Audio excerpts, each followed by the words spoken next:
How's it going, guys? DankLord here, and today I'm gonna do some beginner tips for new players that are coming to the game. Really beginner tips, guys, okay? Nothing too intricate here. Now, when you first start off, choose a class, okay? Now, when you're choosing a class, guys, you have a bunch of different options to pick from. I played as mercenary, and honestly I think it's a really good pick. If you're starting out, use a mercenary. I don't think it would be a good idea to use a melee type build like this guy here. He's a warrior, because a lot of enemies in the game have ranged attacks that could actually one-shot you. So you be a ranged attack guy yourself just when you start out. But obviously that's completely up to you. You can play however you want. And the nice thing about this is you can have multiple characters. So if you don't like the way one character plays, you can simply create a new character. So let's say you've picked your chosen character and you clear the first part out and you arrive at this place here. This is like the hub where there's vendors.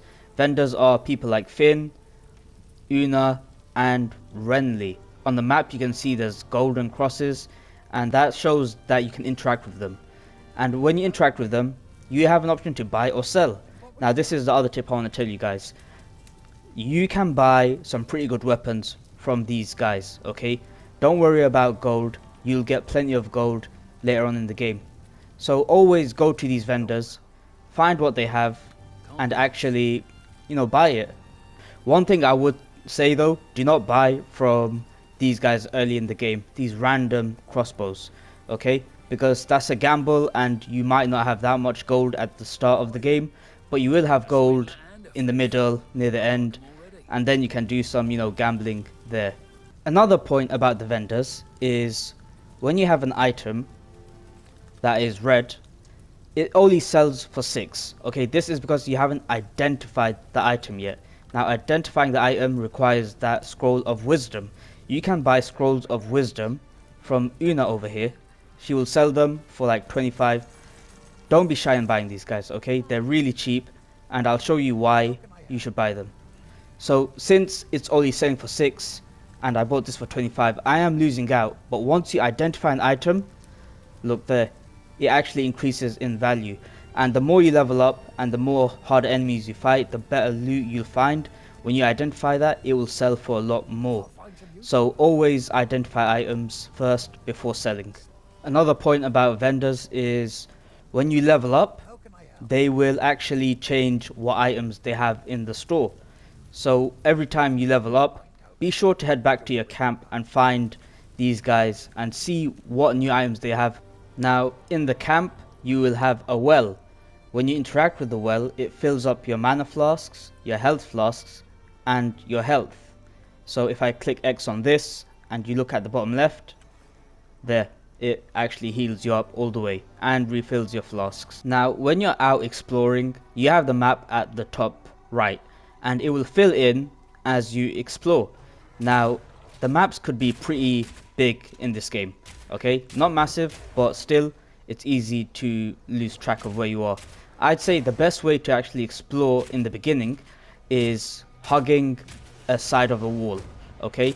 You want to walk around here and fill in the sides first, and once you've filled in all the sides, then you should start exploring in the middle. Now in most of the maps, when you reach the side of a map, right, it will have an entrance or doorway to another area.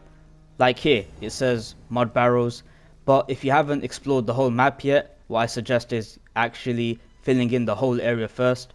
There might be some good loot somewhere, loot chests, and you should always go and pick those up first, because it's very easy in this game to actually explore more and keep going further and further and further. So to avoid that, explore one part fully, kill all the monsters, get XP, and that's the best way you're going to be exploring. So what this is a waypoint, okay? If you interact with it, you can fast travel between other waypoints. These are checkpoints. If you die, then you will reset to this checkpoint, and with checkpoints you can travel to other checkpoints within the same area. Now when you're exploring, this is something that you shouldn't do when you're just starting out. that's running around and aggroing every single mob in the area and panicking like this, okay?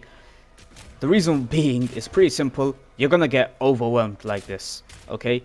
Things are very fast, they do a lot of damage in the beginning, and even late game, this is actually a very risky thing to do, unless you have a very strong build. Right now I'm starting out, and as you can see, I'm overwhelmed, I don't know where to go, and that's probably gonna be what's gonna kill me, okay? I just don't have the firepower to deal with all this at once.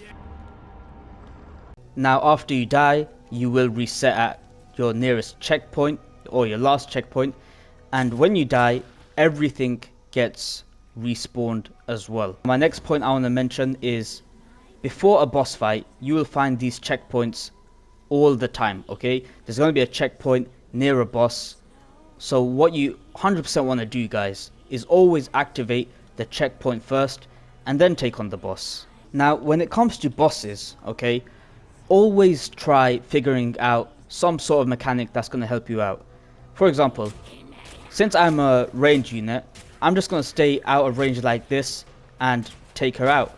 Biera of the Rotten Pack. This is actually a pretty nice trick. When I first started, I was like, yo, I'm going to do this, yo, because I didn't want to get close to her. And as you guys saw there, now she's stunned. And what is stunning? If you look underneath her health, she has this orange bar that fills up slowly. And once that's fully filled, she will get stunned.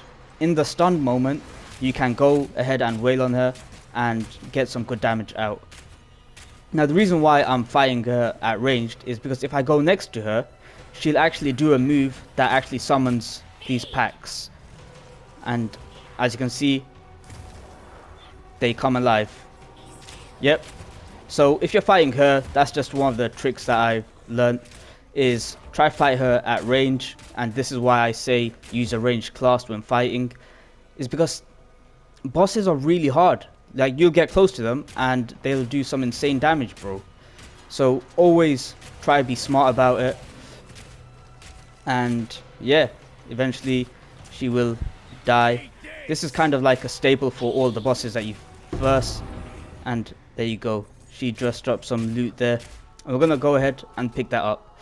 Now, the one thing with picking up loot, okay, do not waste your time picking up white loot in the beginning. Pick up anything else, okay? Anything that isn't white. And the reason being is, if you open your inventory, you do not have a lot of inventory space. So I picked up some rare loot, and rare loot will always come unidentified. So that's why you need to have these scrolls of wisdoms on you. Because if I identify here, look at that, 21% increased evasion and energy shield. I'm just going to go ahead and equip that. There we go.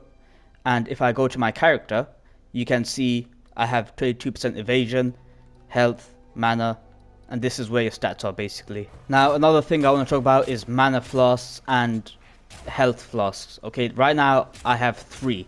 Okay, so when you're starting out, now I have 4. And basically what happens is, when you fight monsters, depending on what type of flask you have, they will always regenerate usage based on how many enemies you've killed. So if you're taking damage, let me take some damage here. Okay, don't be shy in healing. Okay, it's better to heal than to die. So I'm just gonna go ahead and take some hits there, and I'm gonna get some kills in here, and eventually it will go from 3 to 4. Okay, so that's another tip. Always heal if you need to. Okay, don't take the risk, don't save up. Most of the chances are you're gonna die if you be stingy with your heals. Don't be stingy with your heals. Look, it's already gone to +4 again.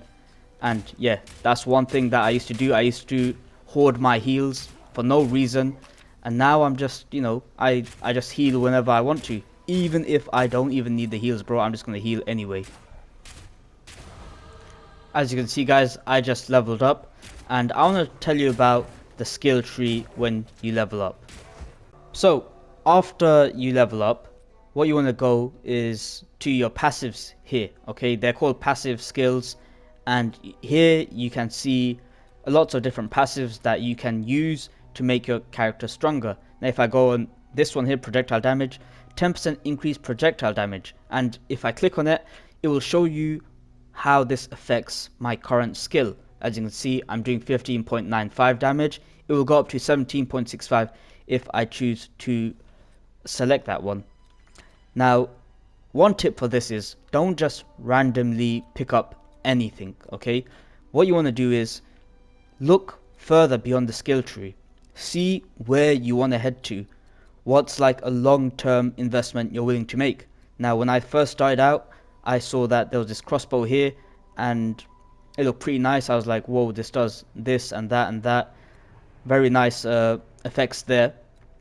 And if I went down here, I'd see there's lightning damage because I was going for a lightning build. There's also electrocute build up on this side here.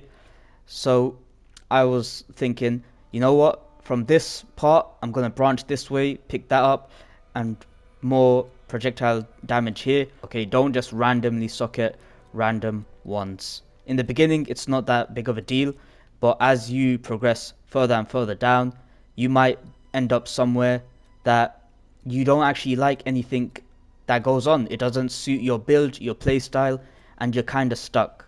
Okay, so then that would lead you to start branching out to a different direction. However, later on in the game you will find someone that will allow you to refund passives, but that can be very costly depending on how far you've branched out. Let's say I want to farm a bit more in this area, but I can't because I've killed all the enemies. What can I do?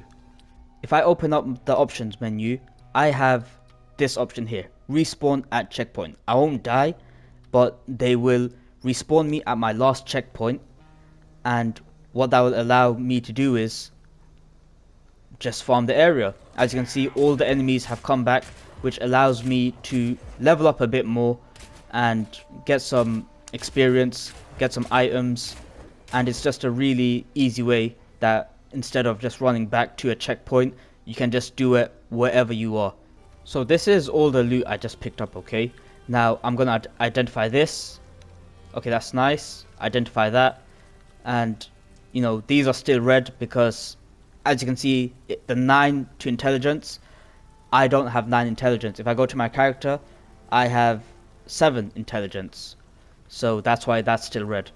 Now, one thing I want to show you guys is when you compare a new item, okay, just click compare there, and it will show you on the left the item that you're seeing, and on your right is what you have equipped.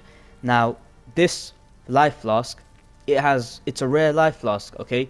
I'm just gonna get it regardless.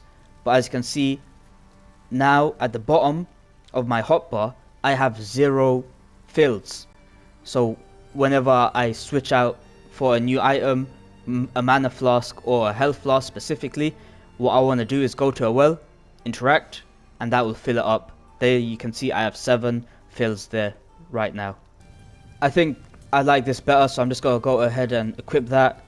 This one, I don't like this one. Okay, I like the one I have more, so I'm just gonna go ahead and sell that, sell this, and sell this since I can't use it, sell that, and sell this. Now let's talk about support gems, okay? Support gems will increase the damage that your skills do, basically. Now on the left you can see my skills, they have 2 sockets free, okay? There's a total of 5, but we have 2 highlighted.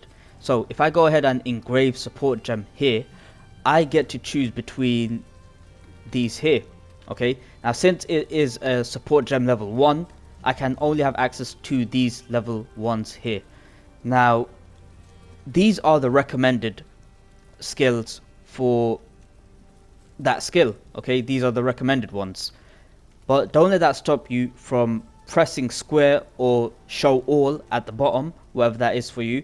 If you click that, you will see all of the level 1 skills here, and you can pick between these ones that you want to add on to your skill. At the beginning it's perfectly fine to actually just use whatever they suggest to you here until you actually figure out and do a bit more reading on which ones to use.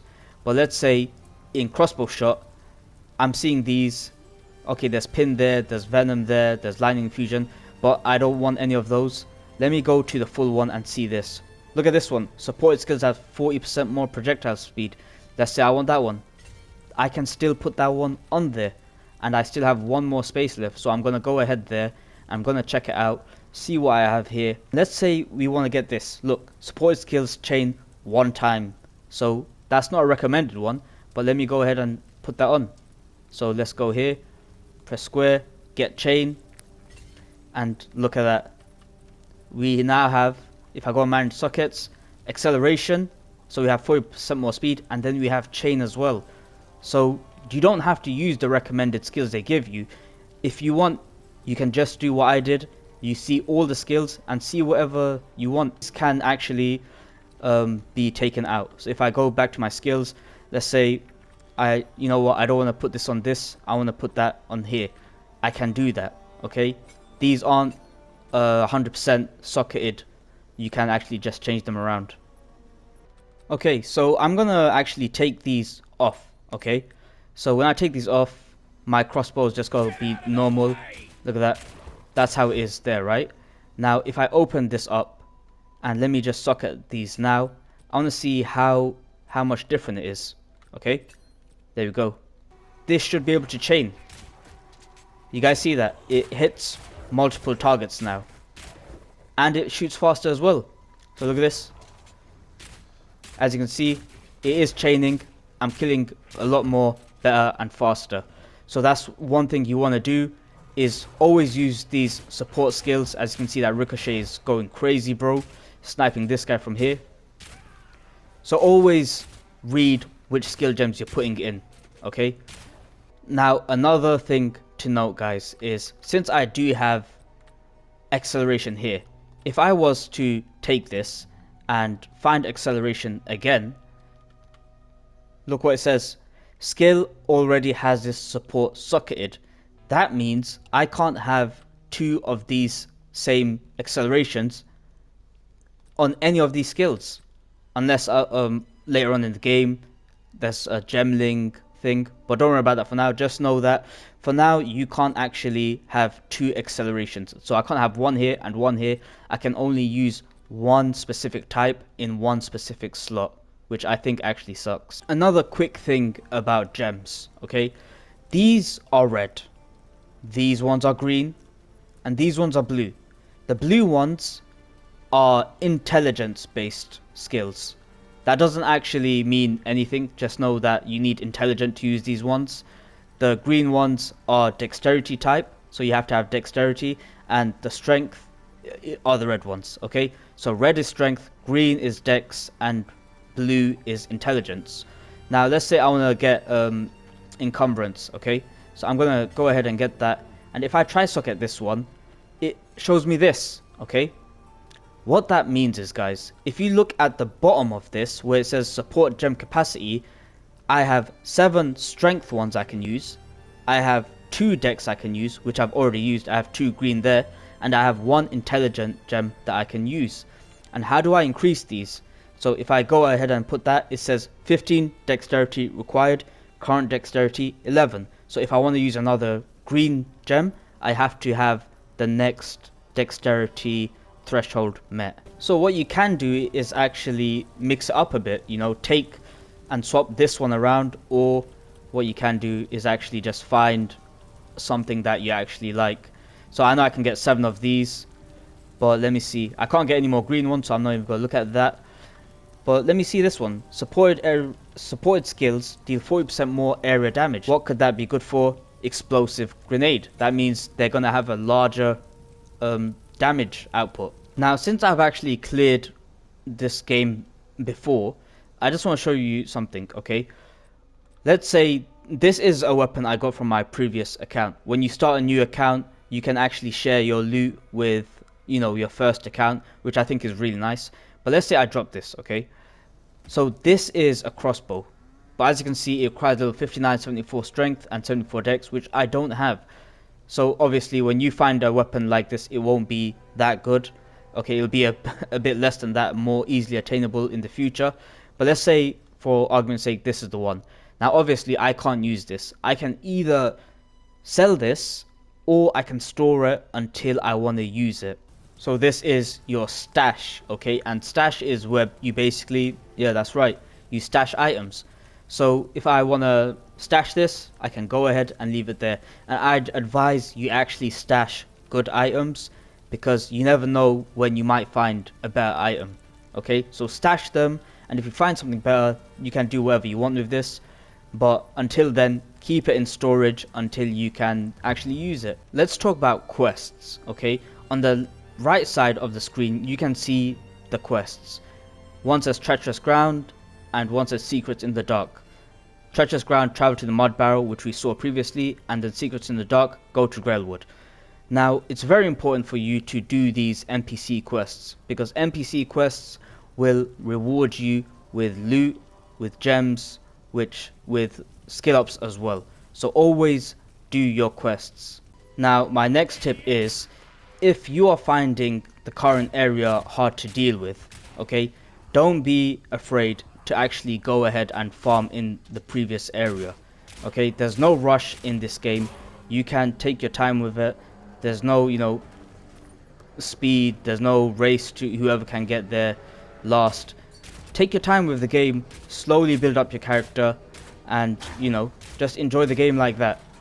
Like, obviously now I'm actually doing pretty good. You know what? I actually have this equipped. This is a unique item. Let me go ahead and unequip that, because I doubt you'll have that in the beginning. And you can see how hard it actually is. Okay, so always try rolling out the way, try dodging, and remember I said don't be stingy on the heals, guys. Don't be stingy on the heals. Don't try aggro the whole flipping forest at once like I am. Just take it easy, man. Take it easy, bro. Use your skills properly, and you should be able to clear out the areas pretty easily. Here's another waypoint, and there's another quest. On the map you can see a quest icon. It's like a golden thingy, whatever. So that's just there for you. If you want to go ahead and open your map, you can actually see it on the map there. So back to one of the points I was saying is, don't aggro the whole flipping place at once. Take your time with it. And if you still find it too hard, just go back and farm the previous level. There's no shame, bro. Now, another mechanic I just want to point out is, if you go on a waypoint, you will see this here, okay? As you can see, this one has this mud barrel. It has an icon above it. It's that golden thing, and that shows you have a quest there, okay? And if you click your inspecting, you can see these other icons here, and the skulls represent bosses, and the chests are like loot, whatever, and they're just points of interest, basically places that you should go to. Now, how do you know if you've been there already? As you can see in the beginning here, there's a skull here. It's grayed out, and it's not only grayed out, it has an X on it. So is the same chest here. It has an X on it and it's grayed out. That means I've already visited it. So if I go back there, I can still find the boss, but I won't get that same initial loot that it might give me. If it's special loot, the boss will always drop loot. And by special loot, I'm talking about like quest items. It won't drop you multiple quest items, but you can still farm the bosses, which is a very good tactic that you should do, because bosses are the ones that are going to be giving you the main good stuff in the beginning. Another thing about some certain bosses, they will give you items like this, okay? The Briar of the Cold, whatever, the Frost Queen girl that we just slayed, she will drop you this, and this is an item that you can use. It gives me 10% cold resistance, so I'm just gonna go ahead and use that, and that is a permanent buff, okay? So that's why you should find every single boss in the game before you move on, because they will give you some very good items. So we know you can store items, we know you can sell items, but what about items like this oak great hammer? It has these two things inside there. These are called slots, and in slots you can put runes inside them, and runes will actually improve the weapon. So if I go to my stash here, this is obviously from my first account. As I said, they are shared, which I think is really cool. But these go into these things here. As you can see, I can place these into these ones, and it has two. Now, as you can see, this is a weapon, so I will look at the martial weapon stat and not the armor stat. If it was armor piece, I'd look at that. The martial weapon, 20% increased physical damage. If I really like that, I would pick that up and I'd put inside there like that, for example. So now if I go on the weapon, it says a 20% increased physical damage in that kind of light blue thing, which is very great, because if I put another one in, it would become 40. But let's say, you know, I'm not even going to use this, okay? I'm using crossbows. I don't want to use a flipping oak hammer. So what do I do with this type of loot? Instead of store, if you don't have the salvage bench yet, what you want to do is store it. And once you unlock the salvage bench, come to the salvage bench and actually salvage this. As you can see, because it had 2 slots, it would give me Artificer's Shard. So don't sell those items that have the rune slots, okay? Salvage them, because they will come in handy. I'm going to go ahead and stack this, and it says when you get a stack of 10, it becomes an Artificer's Orb. And what is that? That is this thing here. This thing is so good. It lets you put rune sockets into weapons or armor. So if I use it like that, I can't believe I'm going to do this, but look, as you can see, I put a thing inside there, a rune socket. So that means now if I go to this one here, I'm just going to put a random one in there. I just put that rune socket inside there. Now I have 15% increased mana regeneration rate as well. So don't sell items that have rune sockets if they're white or blue, okay? They're better to salvage instead of selling. Anyway guys, that's like my introduction to Path of Exile 2, kind of the basics on the game. If I remember anything, I'll mention it in the comments, or you guys can mention it down below. Leave some tips and tricks for like new players coming. And yeah, let me know if any of these tips helped you. This is just a very beginner guide type of video, okay? I don't want to see anyone coming here saying he didn't explain support gems properly. Bro, relax, okay? They can watch a different video on that. These are just tips that I wish I knew about the game when I first started playing it. Very simple things which I had to look up myself. But you know what I realized, guys? If you read most of the descriptions, you'd actually understand it pretty well. But I need to read, yo. I'm here to play the game. If you like the video, guys, please leave a like, subscribe. Catch you in the next one. Peace.